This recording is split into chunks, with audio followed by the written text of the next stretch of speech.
Bonjour à tous, merci à vous d'être avec nous sur notre site internet paca.france3.fr et sur notre page Facebook France 3 Provence-Alpes. Et d'ailleurs, vous avez la possibilité dès maintenant de commenter ce débat, un débat consacré exclusivement à la 3e circonscription du département des Bouches-du-Rhône, une circonscription qui englobe le 13e arrondissement et une partie du 12 et 14e arrondissement de la cité phocéenne. Voilà, c'est par là que je passe.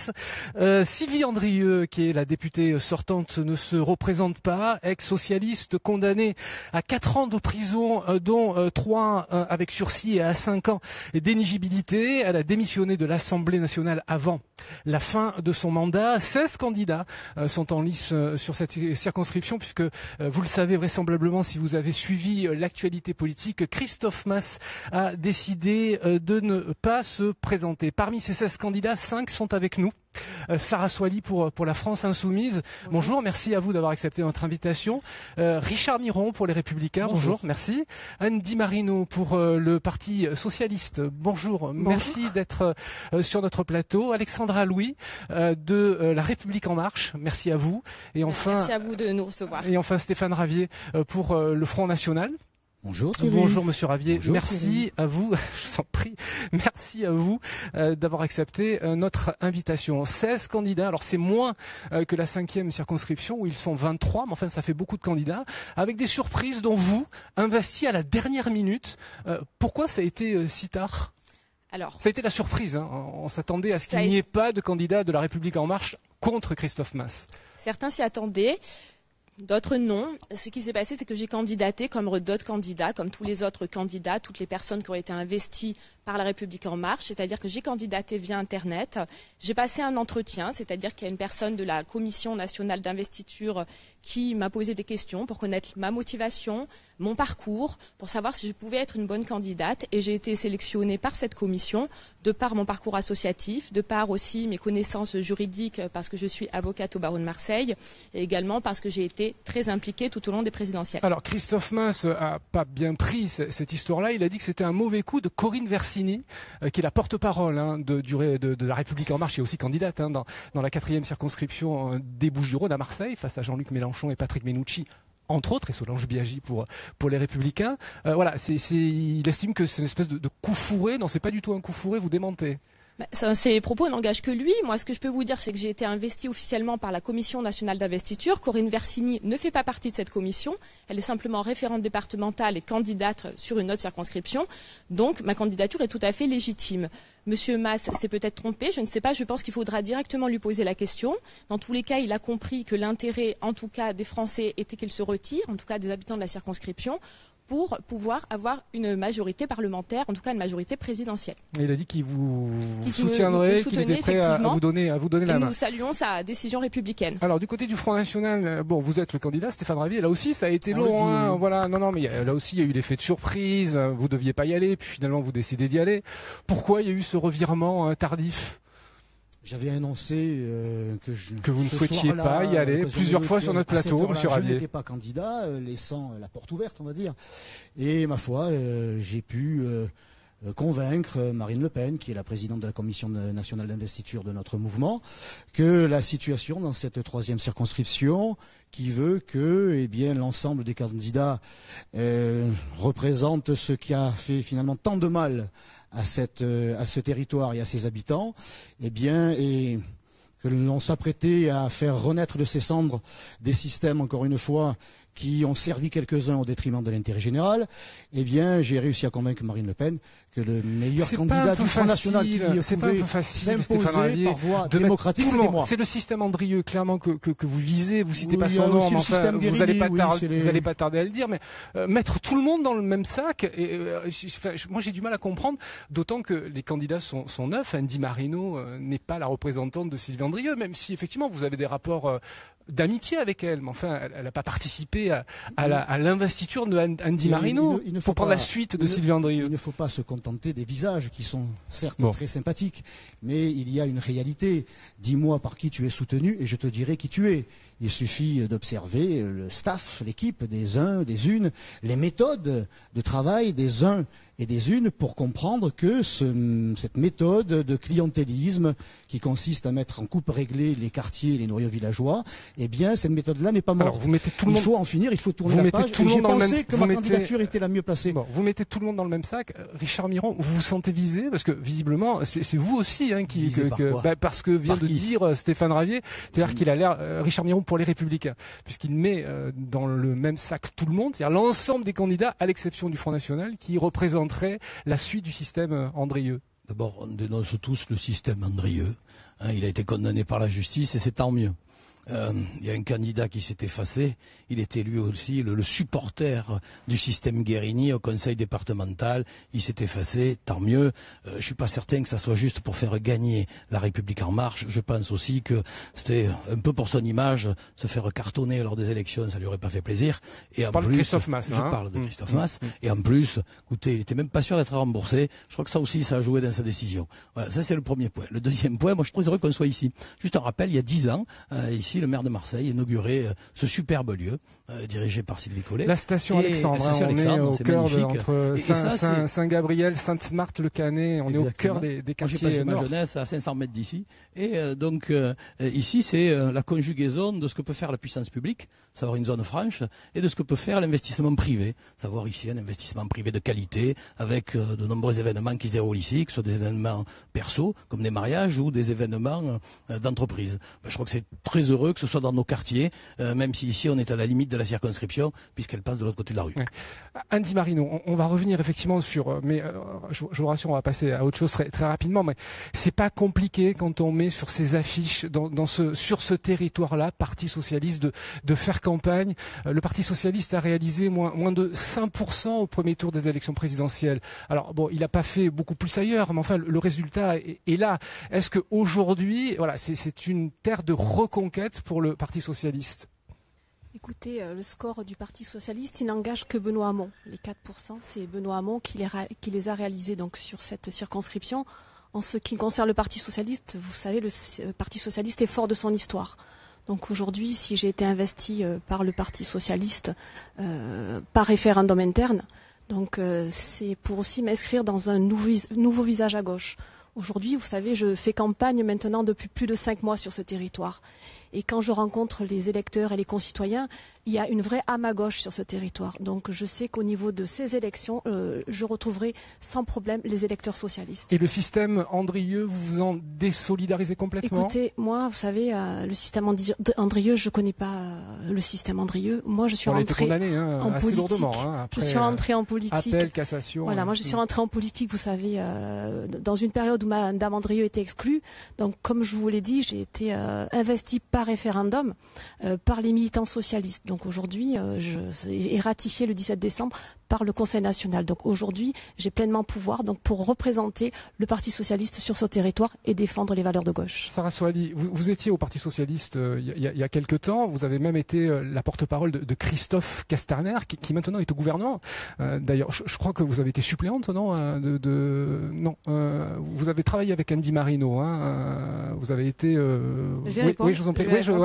J'ai été dans l'aile gauche du Parti socialiste que j'ai notamment créé cette association de l'aile gauche dans les Bouches-du-Rhône. Et pourquoi vous êtes parti? Pourquoi est-ce que vous avez quitté le Parti socialiste? Tout simplement par cohérence. On ne peut pas manifester pendant 4 ans pour la loi El Khomri, pour la loi Macron, contre un gouvernement qui se dit de gauche et rester au Parti socialiste. Il y avait des frondeurs au sein du Parti socialiste. Exactement, il y avait des frondeurs. Qui a été un des premiers à dénoncer la loi dite El Khomri. Oui, je l'ai pas vu dans les manifestations où j'étais à côté des salariés et aux côtés des plus démunis, des retraités. C'était un peu compliqué de le voir à Marseille. Non, mais il y avait des manifestations partout, donc on ne va pas lui trouver des excuses. Aujourd'hui, par cohérence et par idéologie, je ne pouvais plus rester au Parti socialiste, même si j'ai une bonne partie de ces militants et de ces cadres du Parti socialiste qui soutiennent ma candidature. Stéphane Ravier, il y a des dissidents chez vous, alors, gens démissionnés du Front National, mais il y a votre ancien premier adjoint avec qui vous avez fait campagne. Hein. J'avais fait un sujet avec vous, on vous avait suivi en campagne lors des élections sénatoriales, et c'est lui-même qui conduisait la voiture, vous étiez juste à côté. Ça vous pose un problème, c'est Antoine Maggio, qui est candidat contre vous, voilà, qui dénonce votre autoritarisme, mais c'est pas le seul. De gonfler la baudruche. C'est pas le seul. Il n'était pas le premier adjoint, mais le troisième. Vous voyez comme il était maltraité. Mais ça fait 1 an qu'il est parti. Et puis il n'a pas simplement abandonné la mairie, il n'a pas simplement trahi ses électeurs et la confiance que je lui avais accordée, que le Front National lui avait accordée. Il a abandonné également ses convictions, si tant est qu'il en ait eu un jour. Il suffit pour cela de se rappeler quelle a été la position d'un de ses collègues au conseil municipal, qui a fait savoir qu'il était favorable à l'installation de migrants dans nos campagnes. Alors je ne sais pas ce qu'il entend par campagne, si c'est la Batarelle, Château-Gombert, Saint-Mitre. Donc vous voyez qu'il a complètement abandonné à la fois le navire, trahi ceux qui lui ont fait confiance et abandonné nos convictions. Alors je crois qu'il est désormais plus proche des Républicains que du Front National. Il y a un seul candidat du Front National dans cette circonscription, c'est Stéphane Ravier. Oui, non, mais là-dessus, il n'y a pas de doute. Hein. Enfin, non, mais il y a des choses qui vont sans dire, mais il vaut mieux quand même les répéter ici aujourd'hui. Ok, Richard Miron, je voudrais avoir votre... Karine Arouche. Oui, absolument. Oui, Karine Arouche, qui colle des affiches sur M. Maggio. Vous voyez, donc même, ils sont même entre eux, ils sont déjà plus d'accord. De l'Union des Patriotes. Hein, c'est bien ça, de l'Union des Patriotes. Oui, absolument. En tout cas, elle est inscrite comme ça à la préfecture. Richard Miron, moi, je voudrais avoir votre sentiment sur les différentes lignes qu'il y a au sein des Républicains. Il y a la ligne dure, qui est celle de François Baroin, et qui dit il faut qu'on soit dans l'opposition à l'Assemblée nationale. Si vous êtes celle de Laurent Wauquiez. Laurent Wauquiez, mais enfin Baroin, il n'est pas loin. Baroin, il n'est pas loin. Après, Baroin. Mais je veux avoir votre sentiment aussi sur le deuxième tour où François Baroin a dit que, enfin, on n'est plus dans le nini, mais on y reviendra dans un instant. Mais voilà, il y a la ligne officielle du parti qui est donc celle de dire on sera dans l'opposition au gouvernement Macron. Et puis il y en a d'autres dont on sait que c'est beaucoup plus ambigu. Quelle est votre situation à vous? Vous serez dans l'opposition ou est-ce qu'en fonction des textes, vous serez prêt à soutenir des textes de loi issus ou proposés par le gouvernement? Deux choses. Permettez-moi juste de petit peu modifier ce que vous dites par rapport à François Baroin, qui a récemment, donc avant-hier me semble-t-il, donné une ligne beaucoup plus réaliste sur la situation. Et de l'autre côté, il y a effectivement Laurent Wauquiez et Éric Ciotti qui sont sur une ligne très dure, disant il faut une opposition. Vous savez, moi je suis pragmatique. Moi, je suis élu de ces territoires, ça fait des années que je suis installé ici, et je me vois pas être le représentant à l'Assemblée d'un parti politique. Je me vois bien être le représentant, certes avec une étiquette politique bien évidemment, mais d'un territoire. C'est-à-dire, on ne peut pas me reprocher de ne pas avoir été dans une opposition. Pendant quelques années, j'ai eu à fréquenter les bancs du Conseil général à l'époque où le président Guérini était en place.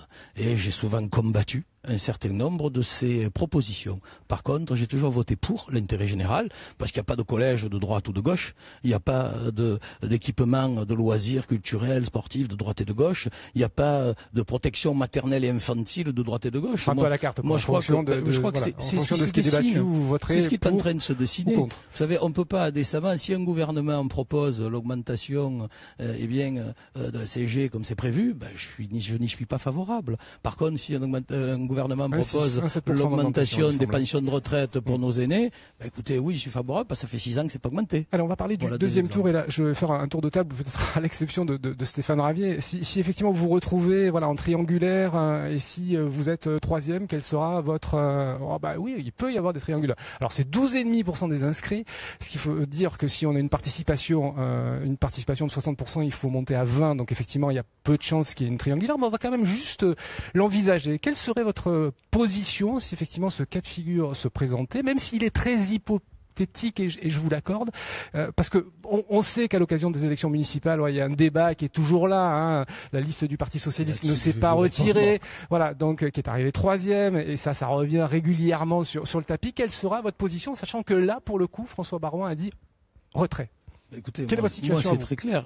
François Baroin dit retrait, bien évidemment. Parce que Bruno Gilles, lui, dit pas retrait. Bruno Gilles, qui est le patron, le président de la Fédération des Républicains dans les Bouches-du-Rhône. En ce qui me concerne, j'ai eu à subir la position du Parti socialiste et des communistes et du Front de gauche qui siègent ensemble aujourd'hui dans l'opposition à M. Ravier au sein de la mairie de secteur. Faut pas l'oublier, c'est-à-dire les amis de M. Mélenchon d'hier qui ont pris cette position de se maintenir au deuxième tour siègent aujourd'hui dans l'opposition au conseil d'arrondissement. Donc ils sont aussi coupables. Il n'y a pas que les non, socialistes. Il y a les socialistes, les communistes et les amis de M. Mélenchon qui ont pris cette position, lorsque j'étais deuxième, de se maintenir. En ce qui me concerne, je n'ai aucun état d'âme. Je l'ai déjà déclaré le lendemain du premier tour sur les ondes de France Bleu. J'ai déclaré que je soutenais Emmanuel Macron, puisque c'était ce candidat en ce qui me concernait. Et donc je ferai de même, sachant quand même qu'il y a très peu de probabilités pour qu'il y ait une triangulaire. Je suis d'accord avec vous, mais sait-on jamais. Sait-on jamais. Sarah Soili. Là aussi, il y a une ambiguïté. Jean-Luc Mélenchon n'a pas appelé. On avait fait un sujet d'ailleurs. On était allé à la rencontre de militants de la France Insoumise. Il y avait de la tension même au sein des militants. Ils disaient bah oui, non, il aurait dû se prononcer, il aurait dû dire qu'il fallait voter contre le Front National. Et puis d'autres qui étaient sur sa ligne, c'est-à-dire chacun fait ce qu'il veut de sa voix. Quelle sera à vous votre position ? Quelle a été ma position? J'ai été porte-parole de la nationale de la France Insoumise et de Jean-Luc Mélenchon, et j'ai été l'une des seules candidates à faire campagne pour qu'il n'y ait pas une voix pour le Front National entre les deux tours des présidentielles. C'est vrai, je peux témoigner. Voilà. C'est vrai. Donc pendant que certains mettaient leur affiche pour les élections législatives, j'ai été la seule à combattre et à être le rempart contre le Front National. J'ai été la seule à faire campagne contre le Front National. Donc on ne peut pas me reprocher quoi que ce soit. Et je pense que c'est très clair sur mes choix futurs s'il y a bien sûr une clairement, triangulaire. S'il y a République en marche contre le Front National, les Républicains contre le Front National, vous appellerez à voter. Je ferai comme les présidentielles et je ferai campagne. Andy Marino. Oui, je voudrais rebondir donc sur le taux de participation. Généralement, une législative, on est autour des 55%. Oui, donc, oui. Non, mais on est d'accord là-dessus. Il y aura très peu de chances on est bien d'accord. On est bien d'accord. C'est pour ça que donc, j'ai apporté la précision. Donc sachez que moi, pareil. Mais bon. Sachez que, écoutez, moi, comme je l'ai fait entre deux tours des présidentielles, j'ai fait une affiche pour appeler à voter donc pour Monsieur Emmanuel Macron et donc à faire barrage au Front National. Donc je réitérerai cette position. Même hypothèse. Peu probable. Enfin même bon, réponse. C'est intéressant quand même. Je crois que c'est moi qu'on avait interrogé. C'est intéressant de poser cette question par rapport pour connaître votre positionnement. Et c'est toujours intéressant, même si effectivement, voilà, il y a peu de chances qu'il y ait une triangulaire dans ce secteur et dans les autres. Enfin, il y en aura quand même. Il faut être clair. Alors évidemment, on espère qu'il n'y ait pas ce cas de figure. Évidemment, la position d'Emmanuel Macron et du national a été très claire sur ce sujet. Le but est qu'il n'y ait le moins possible de députés à l'Assemblée nationale du Front National. Parce que nos idées ne sont pas compatibles avec celles du Front National, notre projet présidentiel, nos valeurs démocratiques ne sont pas compatibles avec les idées du Front National. Donc nous prendrons une décision responsable pour faire en sorte que, quel que soit le candidat, ce ne soit pas le candidat du Front National, de ne pas favoriser le candidat du Front National.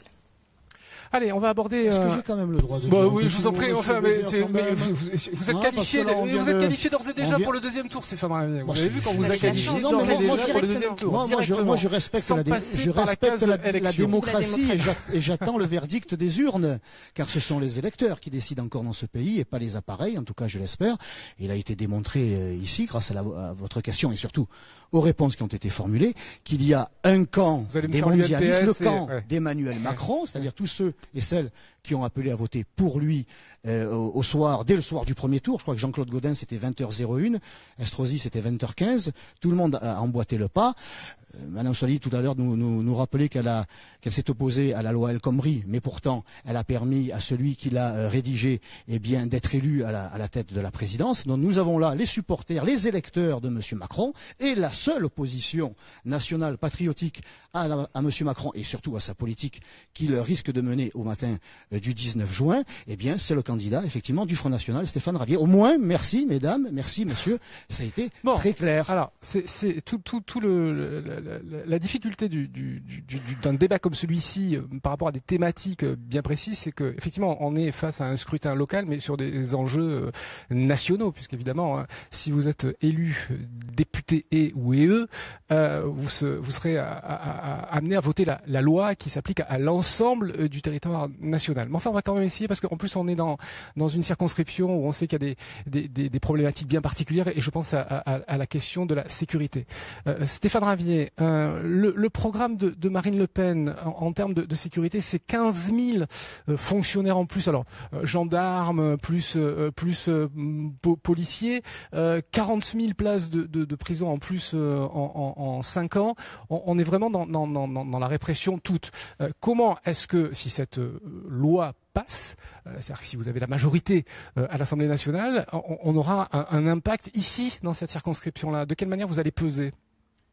Nous souhaitons. Et qu'est-ce que vous allez faire? Nous souhaitons effectivement qu'enfin la réalité du terrain, de l'insécurité et de l'extrême violence que nos compatriotes subissent, que nous subissons tous d'ailleurs, dans cette circonscription et ailleurs, soit enfin prise en compte. Cela fait des années, des dizaines d'années que nous baignons dans le laxisme, dans le déni de réalité. Il est temps, effectivement, que des mesures soient prises. Cela passe par un investissement. Lorsque vous, entre guillemets, dépensez plusieurs centaines de millions d'euros s'il le faut pour la sécurité, c'est une dépense qui en réalité est un investissement. Et c'est nécessaire. Alors, mais vous les dépensez comment, où et dans quel domaine?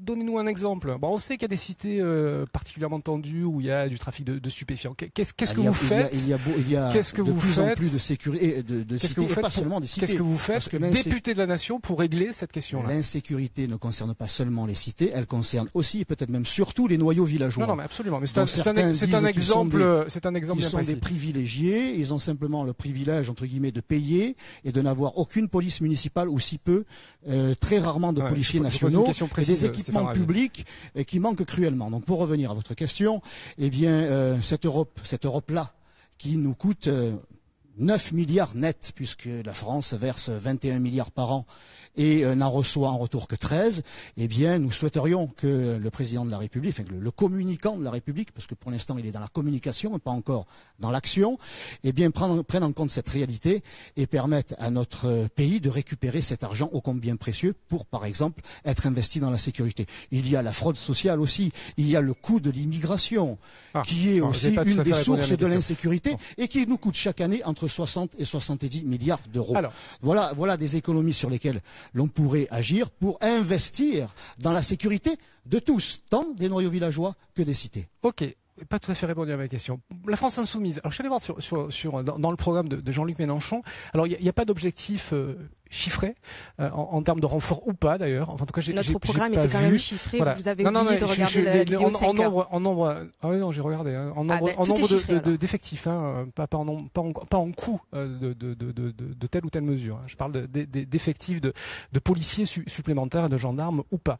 Par contre, il y a quelque chose qui mérite une précision.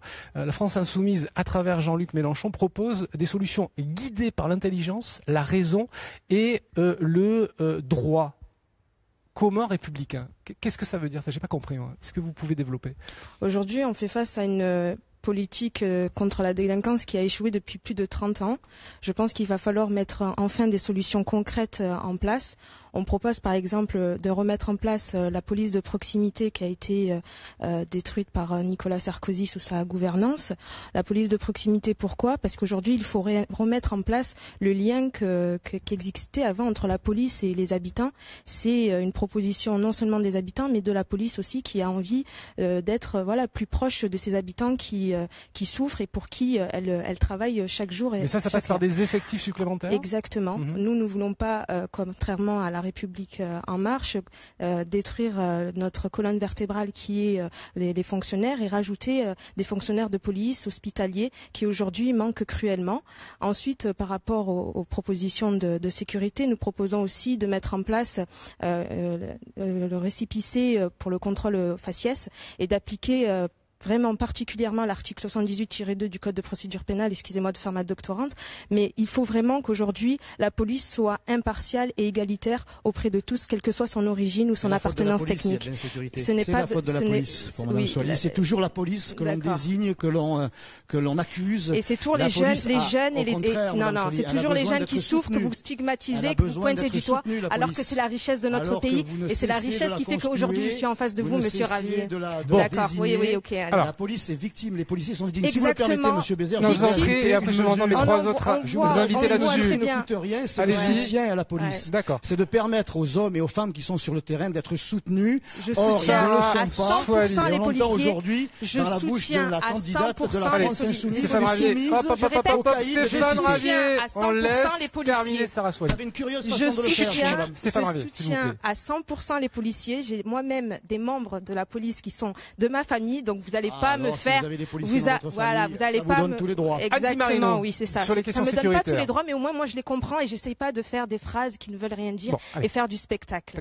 Andy Marino. Du spectacle. Merci. Non, Stéphane Ravier. Monsieur Ravier. de phrases creuses. Monsieur le Merci, sénateur, oui, vous êtes aussi encore creuse que sénateur, vous. hein. Monsieur le sénateur. Merci. Et maire de secteur. Oui, excusez-moi. Donc Andy Marino. moi, écoutez, sur la question de sécurité, déjà, je me félicite de la nomination de Monsieur le ministre Gérard Collomb, qui a de l'expérience dans ce domaine. Donc sachez qu'au niveau des effectifs de police, c'est vrai qu'en 2000, sous l'ère Sarkozy, il y a un bon nombre de commissariats et d'effectifs de police qui ont été supprimés. Sous le quinquennat Hollande, il y a eu des effectifs supplémentaires qui ont été remis. Moi, aujourd'hui, j'aimerais qu'on donne un peu plus de moyens, donc qu'on nomme un peu plus, qu'il y ait plus de policiers sur le territoire, mais qu'à ces policiers aussi, on leur donne des moyens matériels. Le parc, quand je regarde le parc des policiers, il est complètement obsolète aujourd'hui.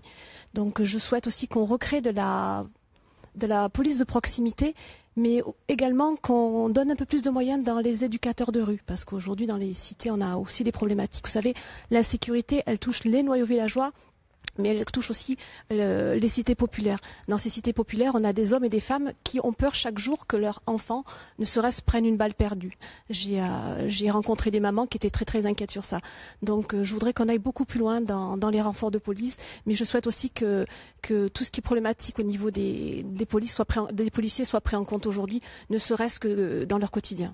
Richard Miron, dans le programme de François Fillon, c'était 10 000 policiers supplémentaires. On est à peu près sur le même chiffre, on y reviendra avec vous, proposé par Emmanuel Macron, mais il y avait des choses un petit peu plus dures, hein, qui peuvent d'ailleurs satisfaire la vision du Front National. Il y avait expulsé entre autres les trafiquants de drogue de leurs logements sociaux et des sanctions fermes pour les usagers de cannabis. Donc on est loin de la dépénalisation, mais on en dira un petit mot dans un instant sur les questions de dépénalisation, de légalisation de cannabis.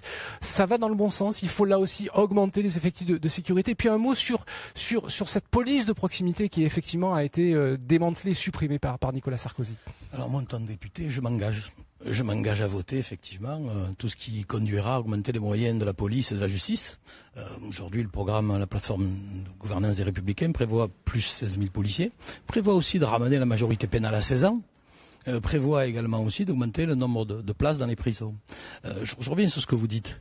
Bien sûr qu'il faut expulser les gens qui, dans les cités, sont des trafiquants de drogue. Bien évidemment, ça pourrit la vie des gens.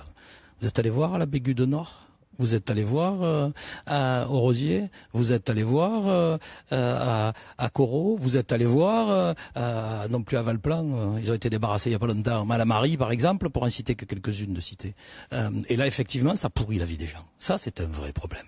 Alors oui, il nous faut des moyens supplémentaires sur le territoire. Je déplore qu'un gouvernement que je soutenais est amené à cette disposition qui a été prise, même si les temps étaient différents et qu'aujourd'hui il y a une problématique de sécurité beaucoup plus prégnante. Je déplore. Et d'ailleurs, je n'avais pas redonné ma signature à Nicolas Sarkozy quand il avait été candidat au présidentiel. Oui, je l'ai jusque-là. Vous souteniez Alain Juppé, hein? Je soutenais Alain Juppé à cette présidentielle, mais la fois d'avant, pareil, j'avais pas donné de signature parce que j'avais pas admis cette disposition-là qui me convenait pas.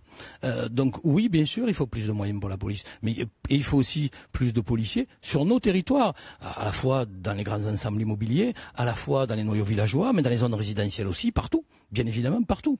Puis il y a quand même aussi autre chose. Il suffit pas seulement d'avoir un volet répressif. Il faut aussi qu'il y ait un volet de prévention. Et moi, il me semble qu'avec les organismes HLM, mais il y a quelque chose qui doit être mis en œuvre. C'est la résidentialisation. Vous savez, quand vous avez une énorme cité avec aucune possibilité, eh bien pour les dealers, toutes les possibilités, de s'échapper partout, et aucune possibilité pour les habitants, en fait, de se retrouver dans un espace qui leur est destiné. Il faut fermer les cités, différents endroits, résidentialisés. Voilà, je crois que ça s'étudie. Aujourd'hui, grâce à Martine Vassal, qui est présidente du département, et donc à Lionel Royer-Perrault, qui est très habitat, je suis membre du conseil d'administration, on réfléchit à ce type de dispositif qui va nous faire progresser là aussi. Je crois que c'est tout le monde. Et moi, quand je rencontre des gens, qu'ils soient des grands ensembles immobiliers, qu'ils soient des noyaux villageois, qu'ils soient des zones résidentielles, ils me disent tous la même chose.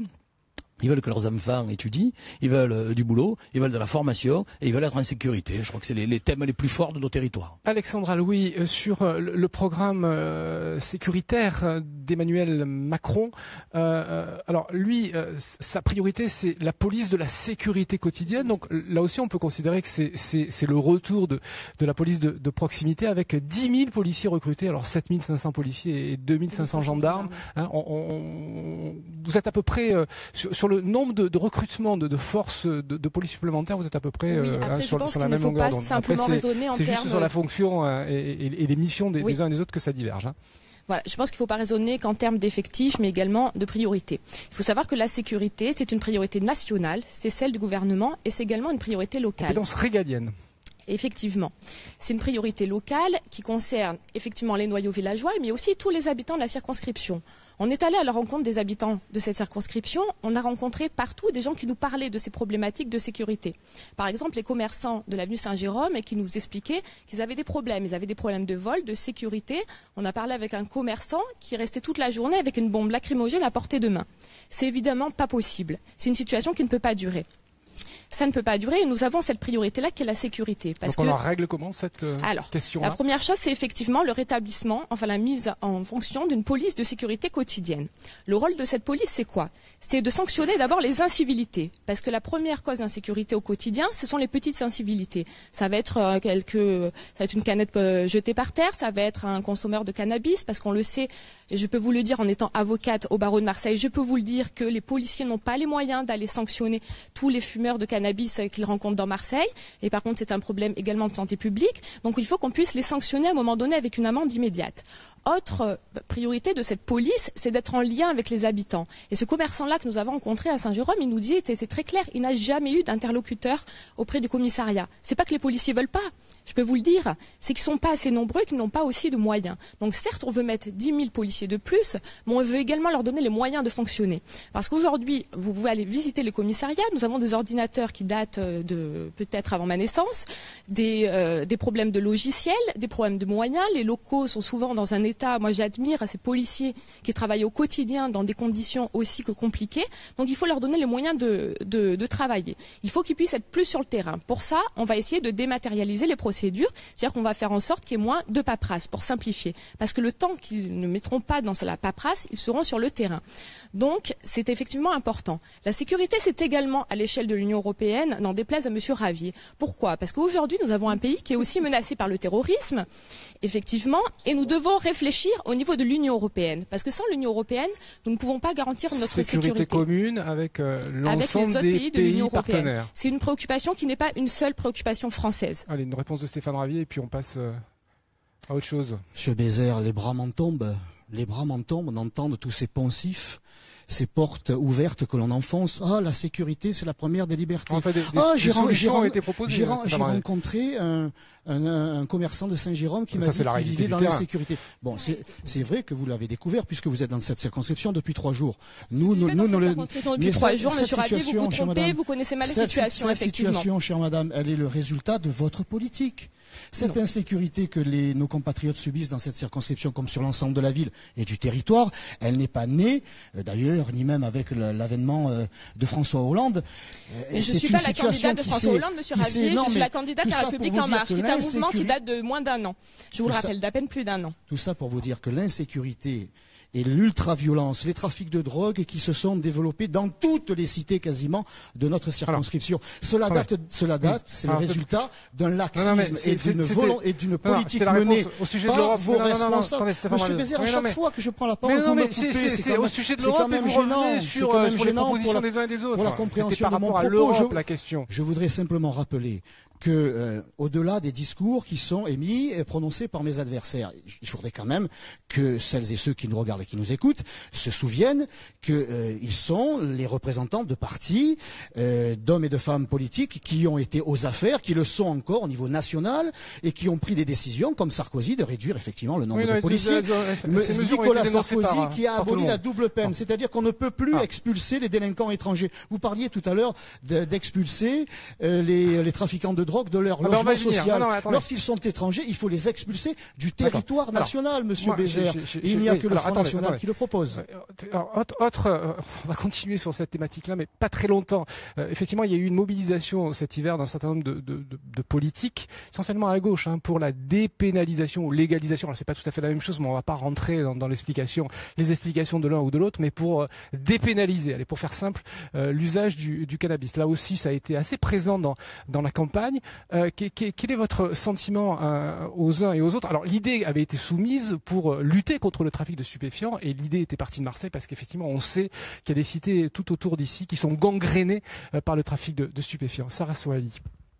Oui, c'est vrai que nous, on a mis dans notre projet la légalisation. Les traitements après, comme le tabac et l'alcool. Exactement. Aujourd'hui, il y a un problème de santé publique que personne ne peut critiquer. Aujourd'hui, on fait face aussi à une délinquance, à une petite délinquance, je sais pas, mais moi je pense que c'est quand même une grande délinquance qui est gangrénée par ces trafics. Je pense qu'il va falloir apporter des solutions pour que cette entreprise, qui est en fait aujourd'hui vraiment construite comme une entreprise avec un chef, un sous-chef, soit démantelée. Ça passe bien évidemment peut-être par la légalisation du cannabis, mais ça passe aussi par des moyens donnés à la police qui aujourd'hui fait son travail, mais qui va pas au bout, dans le sens où on manque de juges que je parle sous le contrôle de Maître Louis, qui ne peuvent pas aujourd'hui arriver à traiter leurs dossiers parce qu'ils n'ont pas les moyens. Légalisation, dépénalisation, pour, contre? C'est une imbécilité. Vous savez, les gens qui vivent dans les immeubles où il y a les dealers qui sont là, croyez-moi, ils n'ont pas envie qu'on légalise. Ils ont juste envie qu'on leur en débarrasse. Moi, je prends deux exemples de villes au niveau international, Au Brésil, à Rio, ils sont arrivés dans les favelas à se débarrasser de cette gangrène. À New York, ils sont arrivés aussi en quelques années à se débarrasser de la gangrène, de l'ultraviolence et des trafiquants de drogue. Mais je crois qu'il faut en France, parce que nous subissons nous ici bien sûr, mais il y a d'autres circonscriptions en France où ils subissent la même chose malheureusement. Il faut que nous arrivions à mettre les moyens et à faire de cette cause-là une vraie grande cause nationale avec de très gros moyens de lutte contre ce trafic. Et également aussi, je crois qu'il va falloir traiter ceux qui souffrent de cette addiction, bien évidemment, parce que c'est aussi un problème de santé publique un peu fort. Voilà, je crois qu'il y a les deux côtés et il ne faut pas lâcher l'affaire, bien au contraire. Andy Marino. Écoutez, le problème de la drogue, c'est un problème aussi parce que notre jeunesse dans ces quartiers n'arrive pas à s'insérer dans le travail. Si demain, cette jeunesse, on la forme, on la met en relation avec le monde du travail, et que de l'autre côté, on s'occupe d'envoyer des forces de police pour détruire les têtes de réseau, je pense que petit à petit, on arrivera à contrôler tout cela. Moi, je ne suis pas du tout pour la légalisation du cannabis. C'est dangereux. C'est vrai que c'est un problème de santé publique, mais je pense qu'il faut traiter le mal par le mal. Et aujourd'hui, il faut cette jeunesse qui dérive, justement, il faut vraiment qu'on s'en occupe. Cette petite délinquance, elle demande qu'à s'insérer, elle demande qu'à s'occuper, elle demande qu'à évoluer dans notre société. Je pense qu'on arrivera à endiguer ce mal en vraiment s'occupant d'eux et en répondant à leurs problématiques. Alors c'est une problématique, je le disais, qui était présente dans la campagne. La position d'Emmanuel Macron, elle est relativement floue. En tout cas, elle a varié entre le début et la fin de la campagne, parce que quand on lit son ouvrage, qui était un programme, son programme condensé, qui s'appelle Révolution, il est favorable à la légalisation, enfin en tout cas à la consommation de cannabis en toute petite quantité. Et puis on a le sentiment que durant la campagne, il était, en tout cas c'est ce qu'il a dit dans une interview au Figaro, qu'il était pour la tolérance zéro, c'est-à-dire effectivement contre la dépénalisation, légalisation et consommation d'usage de cannabis. Aujourd'hui, on en est où? Vous en êtes où? La République en marche. D'abord, c'est un débat de santé publique, effectivement. La priorité pour lutter contre la consommation de cannabis, c'est effectivement un travail de prévention. Et dans le programme que nous soutenons, il y a tout ce qui est prévention, notamment de lutte contre la consommation des stupéfiants. Le problème de la délinquance et du trafic de stupéfiants à Marseille ne concerne pas que le cannabis, donc je ne pense pas qu'en soi, si on légalise le cannabis, ça mettrait fin au problème de... Les trafics ici, c'est essentiellement des trafics de stupéfiants liés au cannabis. Oui, je ne pense pas que ça arrêterait nécessairement. Je pense pas que ça arrêterait nécessairement justement le trafic de stupéfiants. Je ne pense pas que ça le limite. Ça le limiterait peut-être. Ceci dit, c'est un débat qu'il faut avoir. Moi, je crois que c'est un débat qu'il faut avoir avec les médecins, qu'il faut avoir avec les policiers, qu'il faut avoir avec les magistrats. Donc aujourd'hui, pas de position tranchée. Moi, la position, c'est qu'il y a des sujets de société sur lesquels il faut discuter. Et c'est un peu la position d'En Marche, c'est-à-dire qu'avant de trancher des décisions qui ont un impact dans la vie de plusieurs de milliers de Français, parce que la consommation de cannabis, ça concerne les parents qui s'inquiètent que leurs enfants un jour consomment du cannabis. Donc c'est un débat qui est très important. Moi, je pense que ces débats-là, il faut les mener avec des spécialistes, avec des magistrats, avec des médecins, avec des psychologues et avec un collège d'experts, arriver à une discussion pour trouver les solutions qui sont adaptées. Moi, je pense que c'est en tout cas ce schéma-là qu'il faut garder. Stéphane Ravier. Et je crois que Madame Louis s'inscrit véritablement dans la démarche. La question, c'est pour ou contre la légalisation, dépénalisation. Dans la démarche de M. Macron, et d'ailleurs dans tous les domaines, c'est-à-dire tout et son contraire. Hein, on vient d'entendre que Madame Louis était contre, mais finalement il faut un débat. Bon, j'ai pas dit que j'étais contre, j'ai dit qu'il fallait un débat et que ça serait tranché. Elle n'est ni pour ni contre, bien le contraire, comme disait l'autre. Bon, mais écoutez, ça c'est votre position, je l'entends, mais je tenais quand même à l'éclaircir, si je puis dire. Je crois qu'il est très difficile. Je pense pour éclaircir ma position, je suis assez grande pour parler. Mais peut-être que ceux qui nous écoutent en ont besoin. Après, vous dites que je vous laisse pas répondre à la question, mais vous répondez vous-même à la question. C'est très net. C'est une folie. Une folie, car effectivement, là je vous rejoins, eh bien c'est les médecins qu'il faut écouter plutôt que les politiques qui démontrent là, lorsqu'ils souhaitent la légalisation ou la dépénalisation, et qu'ils sont dans l'échec. C'est parce qu'ils ne veulent pas ou n'ont pas pu juguler ce problème, s'y attaquer et le résorber, voire le détruire, que au final, eh bien, ma foi, pourquoi pas de dépénaliser, en encadrant, eh bien, peut-être que la consommation sera réduite. C'est une folie. Nous n'y arrivons pas. Avec quels moyens ? Les médecins tirent la sonnette d'alarme sur la consommation de cannabis. Certains politiques, comme M. Menouti par exemple, osent affirmer que finalement, ma foi, c'est pas si grave que ça. Qu'en sait-il ? Les médecins, eux, sont très alarmistes. En tout cas, ils nous saisissent sur ce problème, ils nous interpellent en nous disant qu'il ne s'agit pas simplement d'un trafic. Il ne s'agit pas simplement les consommateurs et on les punit. On chasse tout le monde, les trafiquants, les usagers, et on les punit. Il faut se donner les moyens, encore une fois, de lutter contre le trafic. Cela passe par le rétablissement de nos frontières, par le contrôle de nos frontières. Oui, parce que le cannabis arrive par tonnes dans notre pays de l'extérieur. Ce serait déjà un premier rempart. Et il faut donner les moyens à la police et à la justice. Durcir les peines plutôt que de considérer que, ma foi, trafiquer du cannabis, c'est pas si grave que ça. En réalité, la situation a complètement dégénéré parce que les pouvoirs publics ont été incapables de fournir du travail à ces jeunes dans ces cités et on a laissé le trafic de cannabis se développer pour permettre une entrée d'argent dans ces cités pour éviter qu'elles explosent. Voilà la réalité. Personne n'ose le dire, je vous le dis aujourd'hui. Il y a là on a préféré regarder ailleurs lorsque ces trafics se développaient, parce que pendant qu'on trafique, il y a de l'argent qui rentre, et quand il y a l'argent qui rentre, eh bien, il n'y a pas de revendication, il n'y a pas d'explosion sociale.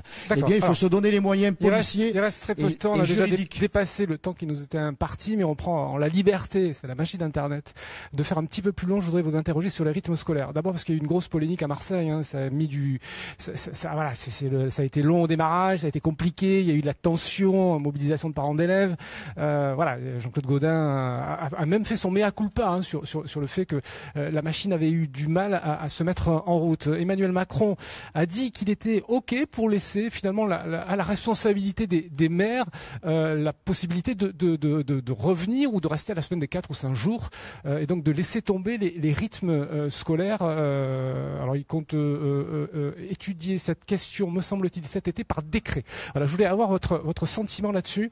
4-5 jours, Sarah Swali, sur les rythmes scolaires.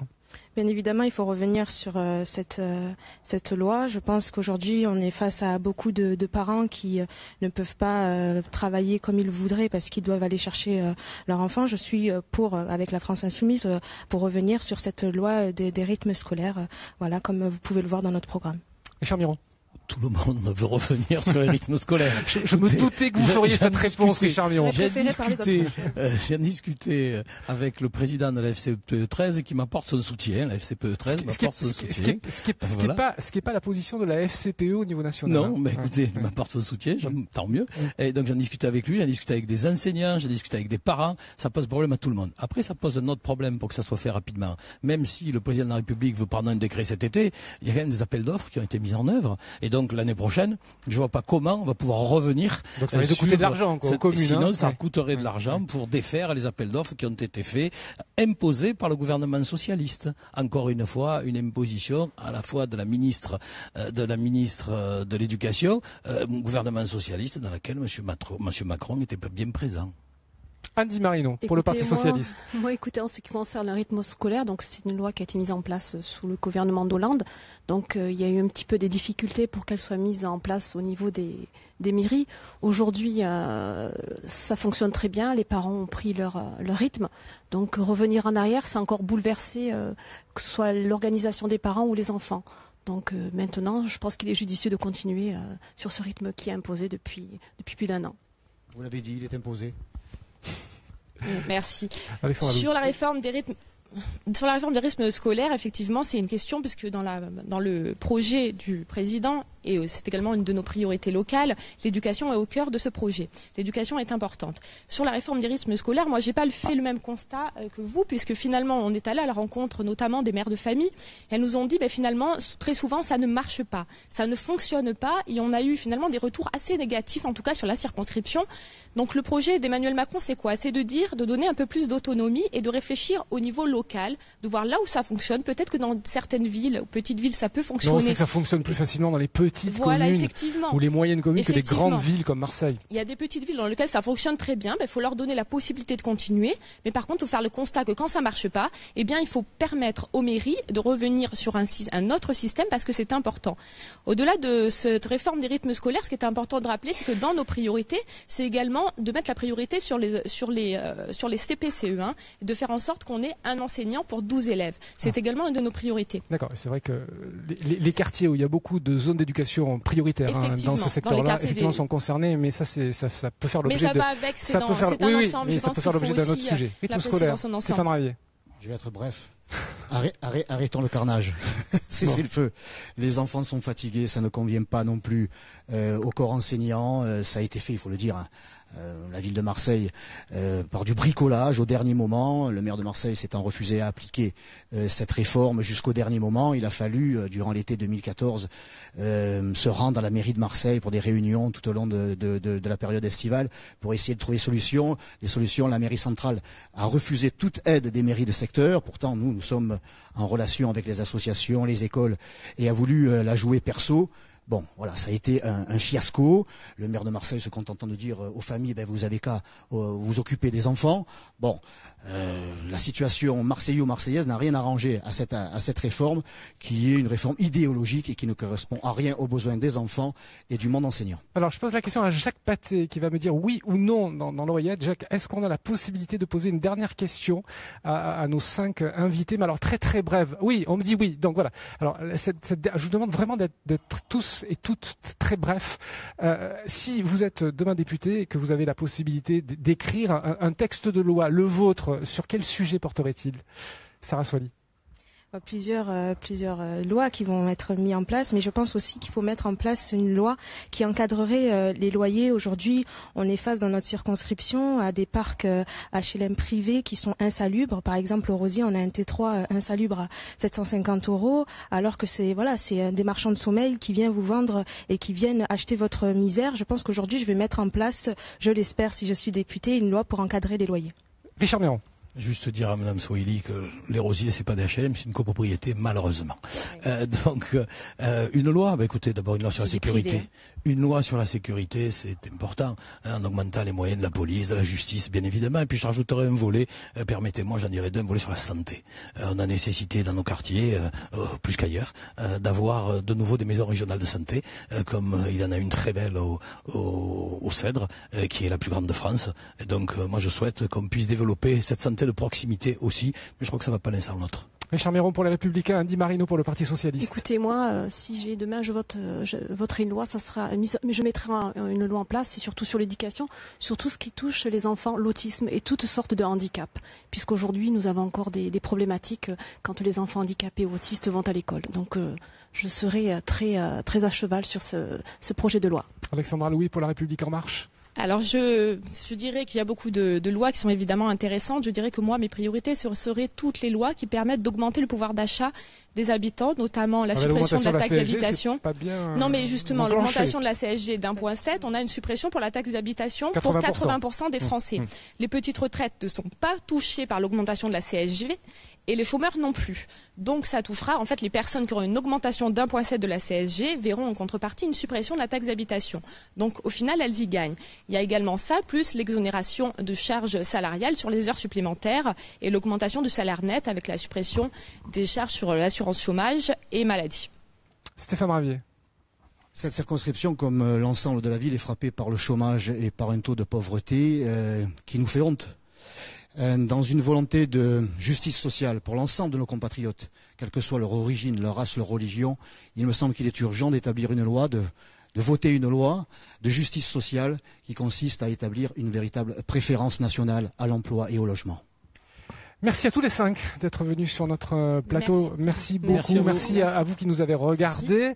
Merci à tous ceux qui ont commenté et vous avez été particulièrement nombreux. Évidemment, l'émission reste sur Internet et sur notre page Facebook. Vous pouvez la visionner et la revisionner. Merci. À très vite. Au revoir.